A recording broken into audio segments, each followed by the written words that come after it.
오늘은 부활주일입니다. 예수님은 죽음과 사망의 권세를 깨뜨리시고 무덤 문을 깨뜨리시고 다시 살아나셨습니다. 그런데 예수님은 십자가에 죽으시기 이전에 죽은 자를 살려내시는 몇 번의 이적을 나타내 주셨습니다. 오늘 본문은 예수님은 생명의 절대 주권자이심을 보여주는 이적이라고 말할 수 있습니다. 예수님의 이러한 사역은 생명과 사망의 세계를 주관하는 하나님의 능력을 나타내 주시는 내용입니다. 예수 안에는 모두가 산자임을 믿습니다. 예수 안에는 죽은 자도 산자요, 산자도 산자라. 왜냐하면 예수가 생명이시기 때문입니다. 예수는 부활하셨기 때문입니다. 죽은 자를 다시 살리심은 예수님의 부활의 더 큰 증거가 되어지는 것입니다. 장차 모든 성도들을 생명의 부활로 이끄실 것을 애표해 주시는 것입니다. 예수님 만나면 슬픔과 애통과 죽음도 기쁨과 천국과 영생으로 바꿔진다는 것을 오늘 우리 주님은 본문을 통하여서 우리에게 다시 한번 확인해 주고 계십니다. 복음은 또한 반드시 전파되어 간다는 것도 오늘 본문은 우리에게 보여주고 있습니다. 오늘 본문의 사건은 사복음서 중에서 누가복음에만 기록되어 있는 말씀입니다. 나인성 과부의 아들을 살리신 사건은 예수의 공생애에서 죽은 자를 살린 3번의 이적 중에 첫 번째 이적이 오늘 본문의 이적입니다. 예수님은 회당장 야이로의 딸을 그리고 베다니의 나사로를 죽었는데 살아나게 하신 분입니다. 오늘 11절 말씀에 보니까 나인성을 찾아오신 예수님에 대해서 말씀해 주고 있습니다. 예수님은 찾아오신 하나님이신 걸 믿으시기를 바랍니다. 하나님은 먼저 찾아오신 분임을 오늘 본문에 보여주고 있습니다. 상여를 맨 자들이나 과부가 예수를 부른 것이 아닙니다. 내 아들이 죽었으니까, 우리의 아들이 죽었으니까, 우리 동네에 사망이 일어났으니까 오라고 예수님을 부르거나 초청한 일이 없습니다. 예수님께서 아시고 찾아오셨다는 겁니다. 예수께서 친히 그들을 보시고 그들에게 가까이 나아가셨다고 성경은 분명히 기록하고 있습니다. 넓고 넓은 우주 속에서 그분이 나를 찾아주신 것이 기적 중에 큰 기적이라고 말할 수 있습니다. 세상에서 가장 놀라운 기적을 말하라고 한다면 예수님의 십자가와 예수님의 부활, 그리고 내가 구원받고 천국 백성이 된 것입니다.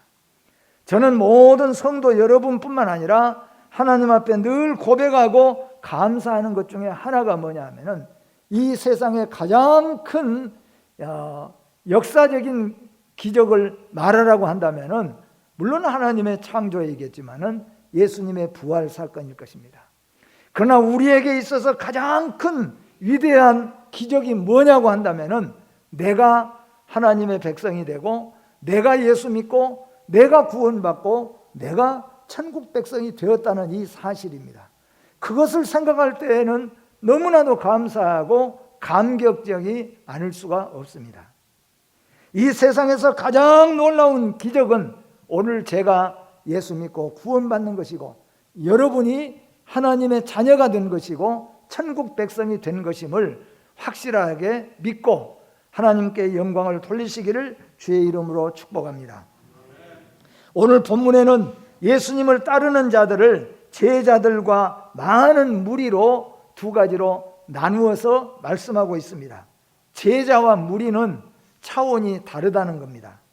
무리는 예수의 부르심이 없어도 단지 그들이 원하여 아무 때나 따라다니는 사람들이지만 제자들은 예수의 분명한 부르심을 통하여서 예수 앞에 나왔으며 분명한 사명과 목적을 가지고 언제나 그 곁에서 함께하는 동행자들이 제자들입니다.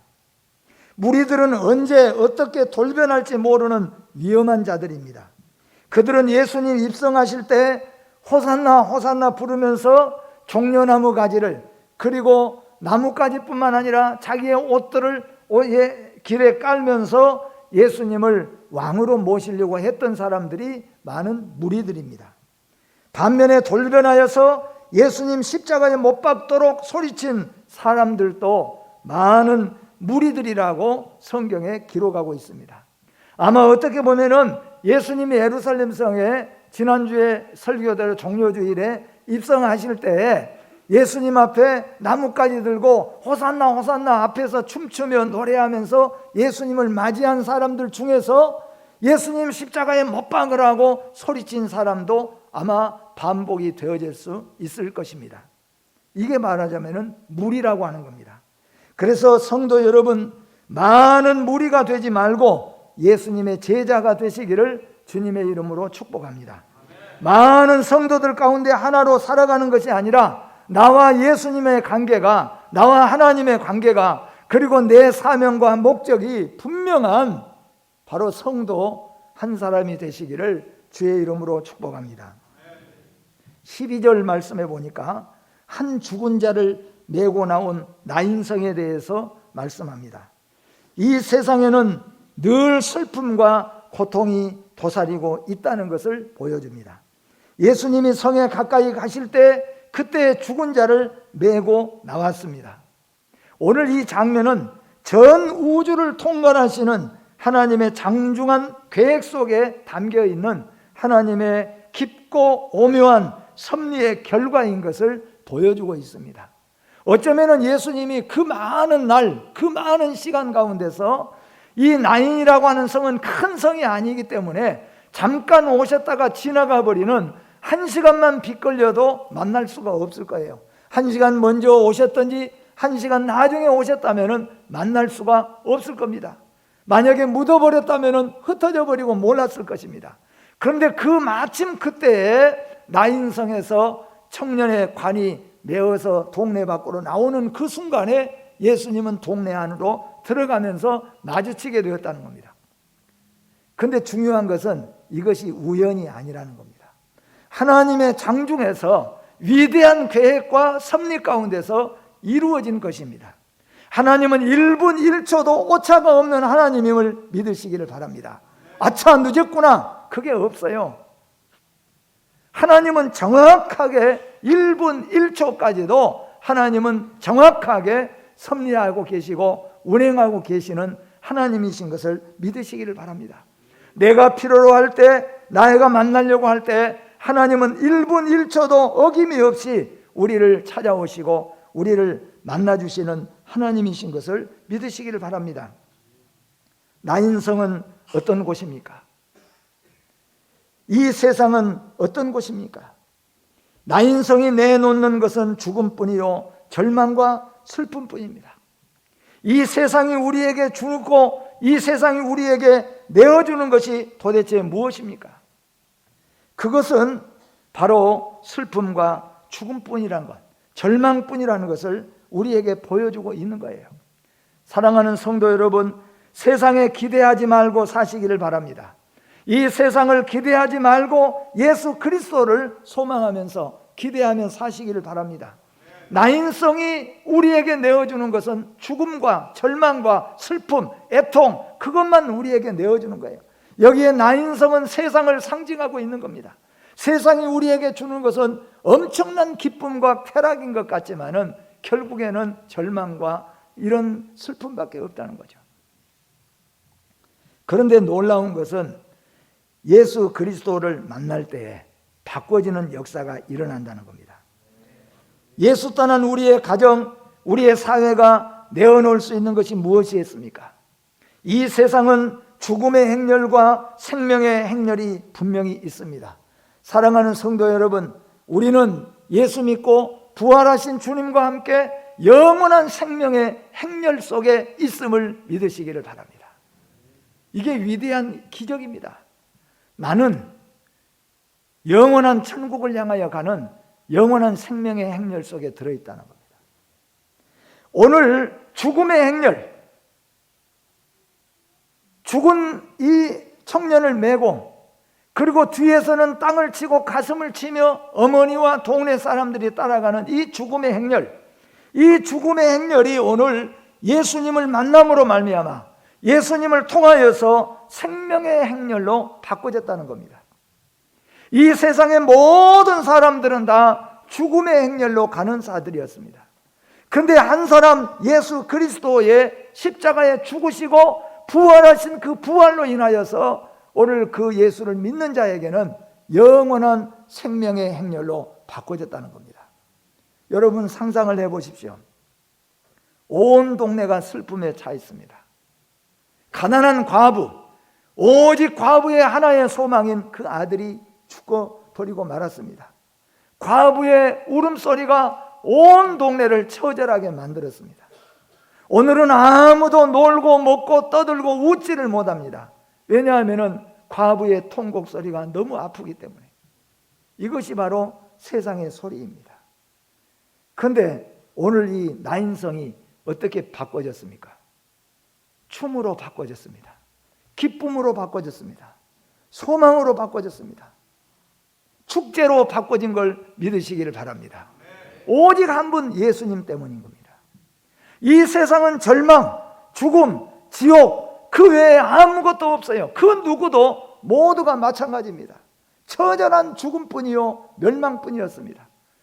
그런데 오늘 생명의 행렬로 오직 예수 그리스도의 부활로 인하여 할렐루야, 우리 주님의 부활, 이 부활이 오늘 여러분과 저희를 생명의 행렬로 바꿔주었고 우리는 생명의 행렬의 한 사람이 된 것입니다. 13절 말씀에 보니까 불쌍히 여기시는 예수님에 대해서 말씀합니다. 주께서 불쌍히 여겨 주셨고 울지 말라고 위로해 주셨습니다. 예수님은 우리를 불쌍히 여기시고 당신의 생명을 부어 주셨습니다. 위로자 하나님으로부터 불쌍히 여김을 받는 것은 은혜 중에 은혜인 것을 믿으시기를 바랍니다. 늘 말씀하지만 사람에게 불쌍히 여김을 받을 필요는 없지요. 왜냐하면 사람에게 불쌍히 여김을 받으면 비참해지죠. 자존감도 떨어지고 불쌍히 여김을 받은 것은 그렇습니다. 그런데 잊지 말아야 될 것은 하나님 앞에는 불쌍히 여김을 받아야 된다는 겁니다. 그래서 이 사실을 확신하고 믿는 다윗과 솔로몬은 당대 최고의 왕이었습니다. 손가락 하나 가지고도 세계를 통솔할 수 있는 그런 권위를 가진 사람이 다윗이고 솔로몬이었습니다. 부귀 영화를 누리고 마음껏 금은 보화를 누릴 수 있는 다윗과 솔로몬이었습니다. 근데 그들은 이렇게 고백했습니다. 하나님, 나를 불쌍히 여겨달라고. 불쌍히 여길 것이 세상으로 뭐가 있겠습니까? 돈이 없습니까? 명예가 없습니까? 권세가 없습니까? 뭐가 없어서 불쌍히 여길 수 있겠습니까? 그런데 왜 불쌍히 여겨달라고 했습니까? 그들은 영혼을 알기 때문이죠. 우리의 처지를 알기 때문입니다. 오늘 사랑하는 성도 여러분, 우리의 배움, 우리의 어떤 것도 주님 앞에는 불쌍히 여김을 받아야지 내어놓으려고 해서는 안 된다는 겁니다. 혹시 여러분들이 세상에 어떤 주권을 가지고 있다고 할지라도, 많은 물질을 가지고 있다고 할지라도, 건강이 넘친다고 할지라도 우리는 오직 하나님 불쌍히 여겨주십시오, 나를 불쌍히 여겨주십시오 기도할 뿐이라는 것을 기억하시기를 바랍니다. 그리고 주님으로부터 불쌍히 여김을 받는 것이 바로 최고의 축복인 것을 믿으시기를 바랍니다. 그런데 14절에 보니까 예수님의 능력의 손길이 닿았습니다. 오늘 저는 기도합니다. 오늘 이 시간에 우리 예수님의 능력의 손길이 여러분 누군가에게 다가가기를 주의 이름으로 축복합니다. 병든 자에게는 주님의 능력의 손, 치유의 손이, 그리고 혹시라도 어떤 어려움에 처해 있다고 한다면 오늘 주님의 능력의 손길이 닿기를 바랍니다. 사실 우리가 그대로 놓고 말한다면 죽은 자 살려낸 것보다 더 어려운 것이 어디 있겠습니까? 물질 문제 해결받거나 직장 문제 해결받거나 어떤 문제 해결받는 것, 그보다 더 중요하고 더 어려운 것은 죽은 자를 살려내는 거예요. 물질은 우리가 도울 수 있어요. 건강도 우리가 조금 도와줄 수 있습니다. 그러나 죽은 자를 살려내는 것은 그 누구도 할 수가 없는 일이에요. 그런데 예수님은 그 손이 닿고 주님의 음성이 떨어질 때 죽은 자가 살려난 것을 믿으시기를 바랍니다. 예수님은 모든 생명의 원천이십니다. 생명 자체이시고 생명 근본이십니다. 생명의 주권자요 생명의 부여자이십니다. 없는 생명에 생명을 부여해 주시는 거예요. 명령하면 생명이 생겨나는 거예요. 살아나는 거예요. 그게 바로 예수 그리스도라는 것입니다. 사라진 희망을 되살릴 분은 오직 예수님 뿐이신 것을 믿으시기를 바랍니다. 청년아 내가 내게 말하노니 일어나라 하심에 일어나서 예수님과 앉아서 방금까지 죽어가지고 메어나가던 청년이 예수님이 관에다가 손을 대시고 그리고 청년아 일어나라고 말하니까 청년이 일어나서 앉아서 예수님과 무슨 얘기를 했는지는 모르지만은 예수님과 이 얘기를 했다고 그랬습니다. 예수님의 능력의 손길을 기다리는 자가 되시기를 주의 이름으로 축복합니다. 예수님의 치유의 손길을 만나는 오늘 귀한 시간이 되시기를 주의 이름으로 축복합니다. 오늘 15절 말씀에 보니까 죽은 자가 주의 음성을 듣고 일어났다고 말씀했습니다. 이건 우리 하나님의 정권입니다. 죽은 자가 어떻게 음성을 들을 수 있겠습니까? 죽은 자는 들을 수가 없어요. 근데 들었습니다.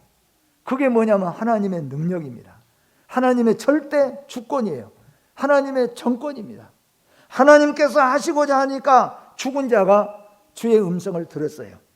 관에 손을 대시고 청년아 일어나라고 하실 때 죽은 자가 예수님의 음성을 듣고 살아났다고 말씀합니다. 이는 마지막 날의 심판과 부활을 예고하시는 내용입니다. 예수님은 죽은 지 나흘이 된 나사로의 무덤 앞에서 무덤 돌문을 열게 하시고 예수님이 죽어서 썩어서 냄새가 무덤가로 풀풀 나는 그 나사로의 죽음을 향하여서 주님이 말씀했잖아요. 나사로야 나오너라, 그렇게 말씀했습니다. 죽은 자가 어떻게 들을 수 있습니까? 죽은 자가 어떻게 죽어버렸는데 어떻게 음성을 들을 수가 있냐, 그런 말이에요. 여러분, 이 세상에 죽은 자가 어떻게 말을 들을 수가 있겠어요? 죽은 자는 들을 수가 없어요. 그런데 죽은 자가 들을 수 있는 길은 하나님의 절대적인 주권이에요. 주님의 능력이라는 겁니다. 주님이 말씀하시고 나사로는 들었습니다. 주님이 말씀하시는 음성을 오늘 이 관에 속에 있는 청년은 들었습니다. 사랑하는 성도 여러분, 주님의 말씀을 들으시기를 주의 이름으로 축복합니다. 요한복음 5장 28절과 29절 말씀 같이 한번 봅니다. 이를 놀랍게 여기지 말라. 무덤 속에 있는 자가 다 그의 음성을 들을 때가 오나니 선한 일을 행한 자는 생명의 부활로, 악한 일을 행한 자는 심판의 부활로 나오리라. 아멘. 어떤 자는 사람이 죽어서 썩어버리고 사람이 죽어서 아예 다 태워서 다 없어지고 한 줌의 흙이 돼가지고 그것도 다 뿌려서 없어지는데 어떻게 부활하냐, 어떻게 살아나냐, 그렇게 말을 하고 있는 사람들이 있어요. 그런데 오늘 여러분, 죽어서 시신이 되어서 무덤 속에 있는, 그리고 썩고 썩은 냄새가 풀풀 나는 나사로가, 그리고 죽어서 썩어 냄새나는 이 청년이 주님의 음성을 듣고 살아났습니다. 바로 이것이 최후 마지막 우리 주님 오실 때 주의 음성을 듣고 부활할 것을 우리에게 예고해 주시는 겁니다. 사랑하는 성도 여러분, 우리는 다시 죽어도 부활할 것을 믿으시기를 바랍니다. 주님의 음성을 들을 때가 올 것입니다. 주님이 말씀하시기 때문이에요. 우리가 썩고 우리 시신이 다 없어져 버리고 우리 시신이 온데간데 한 주먹도 찾을 수 없는 형편이 된다고 할지라도 주님이 말씀하시잖아요. 주님이 부르실 때 일어날 줄로 믿습니다. 살아날 줄로 믿습니다. 바로 그것이 우리의 믿음이요, 그것이 바로 부활의 믿음이라는 겁니다. 그리고 16절 말씀에 모든 사람이 하나님께 영광을 돌렸습니다. 오늘 여러분 하나님께 영광을 돌리시는 귀하고 복된 주일이 되시기를 주의 이름으로 축복합니다. 모든 일은 끝이 하나님께 영광입니다. 죽은 자를 다시 살리시면 온 인류의 부활을 애고하시는 내용일 뿐만 아니라 생명의 주가 되신 우리 하나님께서 영광을 받으실 것을 말씀하고 계시는 겁니다. 그리고 마지막으로 17절에 이 소문은 온 유대와 사방으로 금세 퍼져나갔다고 말씀합니다. 오직 예수 한 분 나인성에 찾아오셨는데 나인성은 죽음이 휩싸인 동네에서 생명의 마을로 변했습니다. 아름다운 이야기는 멀리 퍼질수록 그 결과가 좋은 결과를 낳고 좋지 못한 일은 묻어버리는 것이 은혜로운 일입니다. 복음은 반드시 퍼져나가기 마련이라는 겁니다. 예수님의 십자가와 부활은 유대와 사마리아를 거쳐서 온 세상에 퍼져나갔고 오늘 여러분과 저에게까지 이 복음은 와서 우리를 영원한 생명의 행렬로 두었다는 것입니다. 오늘 이 자리에 부활하신 주님의 능력의 손길이 나타나기를 간절히 원합니다. 부활하신 주님의 치유의 손길이 우리 모두에게 충만하게 임하시기를 주님의 이름으로 축복합니다. 기도하겠습니다. 거룩하고 자비로우신 하나님 아버지, 십자가에 죽으시고 부활하신 우리 주님을 찬송과 영광을 돌립니다. 죽어서 썩어져 가고 냄새가 밖으로 나오는 청년을, 나사로를 일어나라고 말씀하실 때 죽었던 자가 그 음성을 들을 수가 있었습니다. 장차 우리 주님 마지막에 이 세상에 재림하실 때 우리는 죽고 우리는 썩고 우리의 시신이 없어진다고 할지라도 주님은 명령하실 것입니다. 그리고 우리는 주의 음성을 듣고 부활하게 될 줄로 믿습니다. 부활의 소망으로 살게 하시고 부활의 확신으로 살아갈 수 있게 하여 주시옵소서. 예수님의 이름으로 기도하옵나이다. 아멘.